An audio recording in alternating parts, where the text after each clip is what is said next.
नमस्कार प्रिय मित्रों, एके वर्ल्ड पीजीएम चैनल में आप सभी का स्वागत है। दोस्तों, आज एक बड़ी ही इंटरेस्टिंग कहानी स्टडी टेबल जो आपके सामने लेके आए हैं।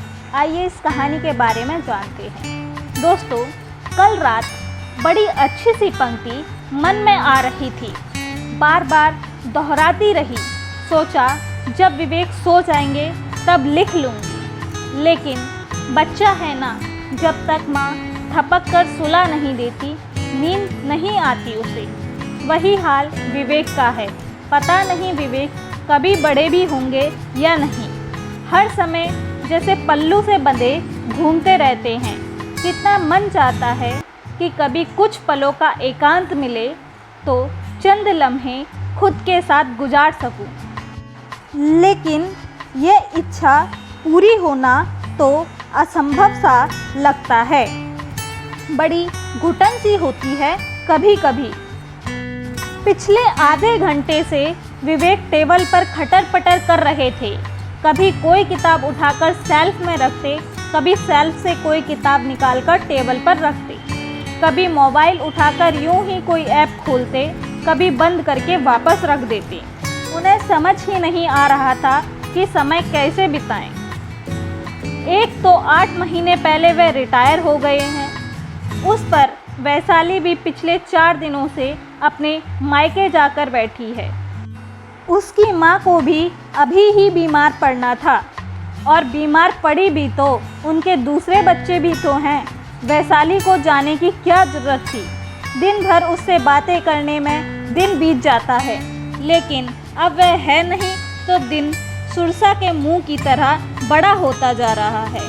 बेटा ऑफिस चला जाता है और बहू अपने काम में लगी रहती है। वैसे भी 4 महीने पहले ही तो ब्याह करके आई है, अभी नई नई ही तो है। क्या बात करें उससे। वह बस चाय नाश्ता खाना समय पर खिला देती है। जीवन भर कॉलेज में पढ़ाने और पढ़ाने के लिए पढ़ने में ही लगे रहे। कॉलेज के साथ ही प्राध्यापकों के साथ ही उनका उठना बैठना रहा, इसलिए कॉलोनी में भी उनका कोई दोस्त कहने को कोई नहीं है। न किसी से ऐसी खास बोलचाल ही है। घर बाहर उनके दोस्त, आत्मीय साथी, हमसफ़र सब कुछ वैशाली ही है। सुबह मॉर्निंग वॉक से लेकर रात में सीरियल देखने तक वह सदा उसके साथ ही रहती है। तो उन्हें किसी बाहरी साथी की कभी ज़रूरत महसूस ही नहीं हुई। इसलिए आज वह विचलित और अकेलापन महसूस कर रहे थे। उन्होंने वैशाली को फ़ोन लगाया कि उससे बात करके कुछ समय बिताएं। क्या कर रही हो? माँ कैसी हैं? विवेक ने पूछा। माँ के पास ही बैठी हूँ, ठीक हैं वे। अभी आधे घंटे में क्या बदल जाएगा आखिर, वैशाली ने हंसकर कहा, क्योंकि थोड़ी देर पहले ही विवेक ने उसे फ़ोन किया था। ठीक ठीक, कौन कौन है वहाँ? विवेक ने पूछा। वही सब है जो आधे घंटे पहले था, वैशाली ने बताया। सब है ही वहीं तो तुम वापस क्यों नहीं आ जाती? आखिर कितने दिन रहोगी? मैं यहाँ अकेला बोर हो गया हूँ, अब विवेक ने खींचकर कहा। इतने वर्षों बाद तो मैं मायके आ पाई हूँ। माँ की भी उम्र हो चली है। कुछ दिन तो रहने दीजिए माँ के पास, पता नहीं कब उनका बुलावा आ जाए, वैशाली ने कुछ शुष्क स्वर में कहा। घर में बहू है, बेटा है, कॉलोनी में सबसे बात करिए, दिन कट जाएंगे। विवेक ने खींचकर फ़ोन काट दिया। कुछ देर अनमने से बैठे रहने के बाद फिर डाइनिंग रूम में जाकर टीवी पर न्यूज़ देखने लगे। उन्हें हर बात पर डिस्कस करने की आदत थी, लेकिन अब न्यूज़ में चलती घटनाक्रम पर किससे चर्चा करें। जब से शादी हुई है तब से आज तक वैशाली कभी 2 दिन भी मायके नहीं रही। शादी ब्याह में ही जाती तो उनके साथ जाती, उनके साथ ही वापस आती। कॉलेज से वे घर लौटते तो वैशाली, बेटी बेटा सब घर पर रहते। अब बेटा ऑफिस जाता है, बेटी की शादी हो गई और वैशाली मायके जाकर बैठ गई। बहू अपने कमरे में अब शाम की चाय बनाने ही निकलेगी। न्यूज़ देखते हुए वह सोने की कोशिश करने लगे। शाम की चाय पीते हुए उन्होंने बहू अनन्या से थोड़ी बहुत औपचारिक बातें की। तभी विशाल घर आ गया। 2 मिनट बेटे से बात करके वह वॉक पर निकल गए। मुंह बंद करके चुपचाप अकेले घूमना कितना नीरस और जानलेवा लग रहा था उन्हें। बेमन से थके कदम उठाते हुए वह धीरे धीरे घूमने लगे। रोज वैशाली के साथ ही रहते हैं तो अनगिनत टॉपिक रहते हैं उनके पास बोलने के लिए। कॉलोनी के कुछ लोगों से नमस्कार का आदान प्रदान हुआ। कुछ देर समूह के साथ बैठे, लेकिन मन नहीं लगा। जैसे तैसे 1 घंटा बिताकर घर वापस लौट आए।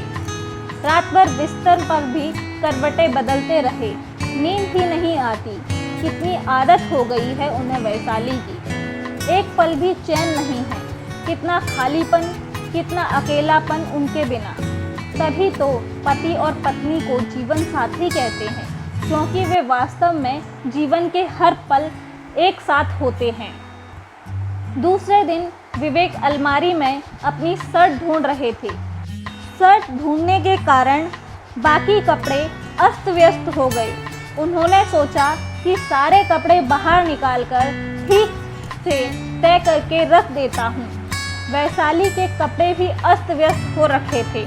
विवेक ने अपने भी सारे कपड़े निकालकर पलंग पर रख दिए ताकि उन्हें भी ठीक से करके तय करके व्यवस्थित रख सके। इसी बहाने 2-3 घंटे का समय बीत जाएगा। विवेक ने अपने कपड़े तय करके जमा कर दिए। फिर वैशाली के कपड़ों की तय करने लगे। अचानक एक साड़ी की तय करने के लिए जैसे ही उन्होंने साड़ी उठाई, उसमें से एक छोटी सी डायरी पलंग पर गिरी। विवेक ने कभी वैशाली को कुछ लिखते पढ़ते नहीं देखा। तब वह डायरी शायद घर खर्च के हिसाब लिखती होगी इसमें। उन्होंने उत्सुकतावश डायरी खोलकर देखी। उसमें हिसाब नहीं लिखा था। पता नहीं दिन कब बीत जाता है। पिछले 15 दिन से सोच रही हूँ कि उर्मिला के यहाँ से उपन्यास लाकर पढूं, लेकिन इतना भी नहीं कर पा रही कि उसके घर हो आऊं। फिर सोचती हूँ कि यदि ले आई तो क्या होगा, पढ़ तो पाऊंगी नहीं। कितना कुछ गुमड़ता रहता है मन में। रोज़ सोचती हूँ आज कुछ लिखूंगी, लेकिन वह आज कब बीत जाता है पता ही नहीं चलता। मैं थोड़ा समय भी अपनी मुट्ठी में पकड़ नहीं पाती। जाने वह कौन सा दिन होगा जब मैं पल भर बैठकर कुछ लिख पाऊंगी। इसके बाद 2-4 आधी अधूरी कविताएं लिखी थी।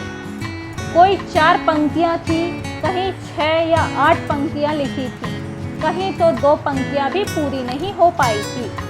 विवेक को घोर आश्चर्य हुआ कि वैशाली ने कविताएं लिखी थी, क्योंकि उन्होंने तो कभी उसे कुछ पढ़ते हुए नहीं देखा। जितनी भी पंक्तियाँ लिखी हुई थी वह बहुत ही कल्पनात्मक भाषा में लिखी हुई थी, बहुत भावपूर्ण थी। वह आगे पढ़ने लगे। जब से वे रिटायर हुए हैं मैं तो जैसे सांस लेना ही भूल गई हूँ। सारा दिन विवेक की ही इर्द गिर्द निकल जाता है। ना खुद किसी काम में रुचि रखते हैं, ना मुझे ही फुर्सत देते हैं कुछ करने की। सोचा था बच्चों के उत्तरदायित्व को पूरा करने के बाद अपने शौक को समय दूंगी, इच्छा साहित्य पढ़ूंगी, कुछ लिखूंगी।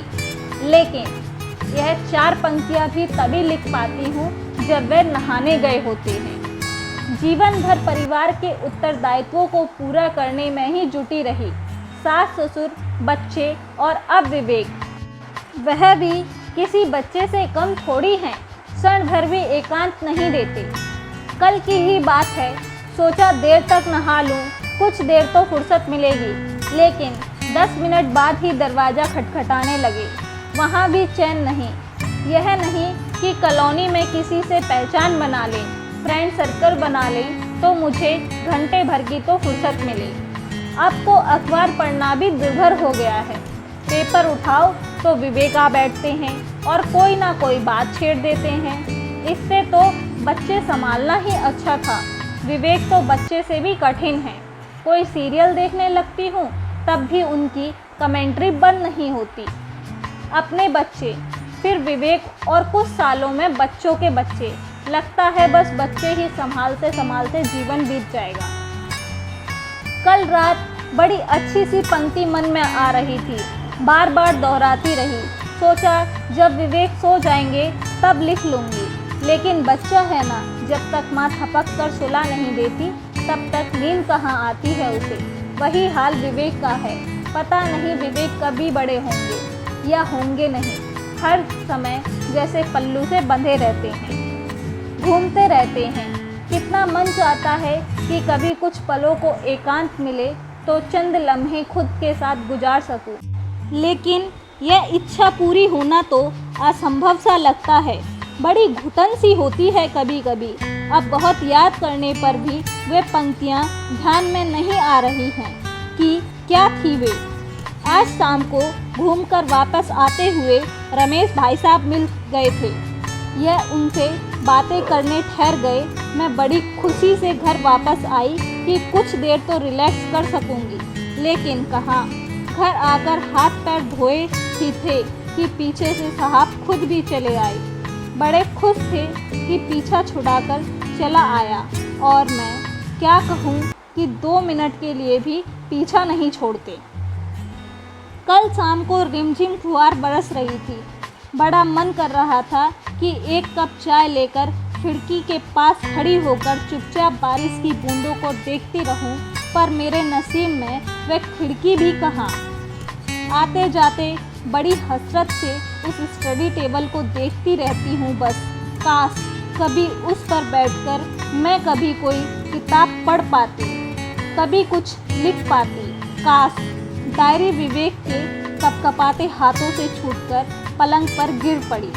आगे नहीं पढ़ पाए वो, तो इसलिए वैशाली मौका मिलते ही अपने मायके जाकर बैठ गई। उन्हें नहीं ले गई, बहू अकेली रह जाएगी का बहाना बनाकर। लेकिन सच तो यह है कि वह उनसे पीछा छुड़ाकर फुर्सत से रहना चाहती है, और वह उसे हर पल की सांगिनी मानते थे और वह उसे बोझ लगते हैं। अगले 2 दिन विवेक अनमने रहे। वैशाली से बात करने का भी मन नहीं हुआ। उसने 2-3 बार फ़ोन लगाया तो विवेक ने उठाया नहीं। शाम को विशाल घर आया तो उसने पूछा, माँ आपको फ़ोन लगा रही है, आप उठा क्यों नहीं रहे पिताजी? अनन्या के फ़ोन पर भी आपने माँ से बात नहीं की, क्या बात है? आपकी तबीयत तो ठीक है ना? विशाल ने उनका माथा छूकर पूछा। ठीक हूँ मैं, यह देख। विवेक ने डायरी विशाल को थमा दी। विशाल ने 10 मिनट में डायरी पढ़ डाली।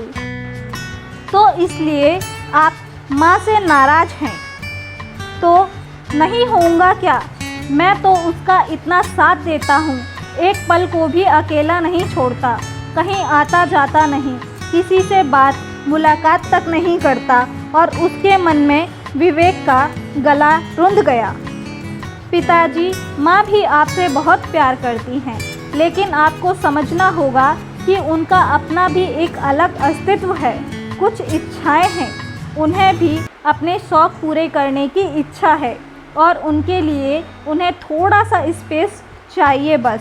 जीवन भर वह हमारे सपनों को पूरा करने में लगी रही, तो अब हमारा भी कर्तव्य बनता है कि हम उनकी छोटी सी इच्छा का मान रखें।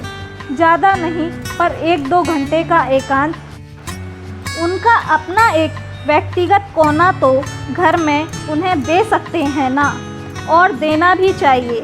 प्यार सिर्फ बांधने का नहीं, थोड़ा सा स्पेस देने का भी नाम है, विशाल ने उनका हाथ थपथपाते हुए कहा। तीसरे दिन वैशाली घबराकर घर वापस आ गई। स्टेशन पर विशाल उसे लेने गया। क्या बात है बेटा, तेरे पिताजी ठीक तो हैं? वैशाली ने विवेक को ना देखकर बेचैनी से पूछा। सब ठीक है माँ, विशाल ने मुस्कुराकर उसे गले लगाकर एक आश्वस्त किया। घर पहुँचते ही अनन्या उसका हाथ थामकर कमरे में ले गई। सरप्राइज माँ, वैशाली ने देखा।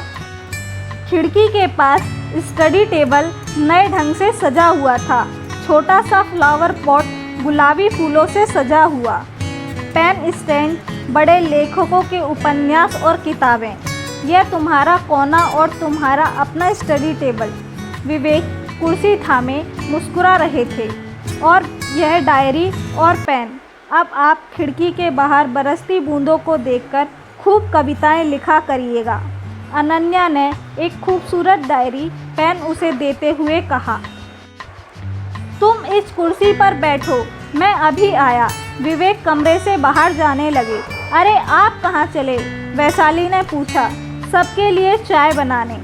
तब तक तुम एक डायरी में कुछ लिख डालो फटाफट, विवेक ने कहा। तो हम सब हंसने लगे। स्टडी टेबल पर रखे फूल मुस्कुरा रहे थे। वैशाली डायरी पेन लेकर कुर्सी पर बैठ गई। देर से ही सही, लेकिन उसे अपना स्टडी टेबल आखिर मिल ही गया। तो दोस्तों, आप सभी को यह कहानी कैसी लगी हमें कमेंट में अवश्य बताएं। और आपके भी परिवार में कभी आपने ऐसा कुछ देखा है तो कमेंट में ज़रूर लिखें। धन्यवाद दोस्तों।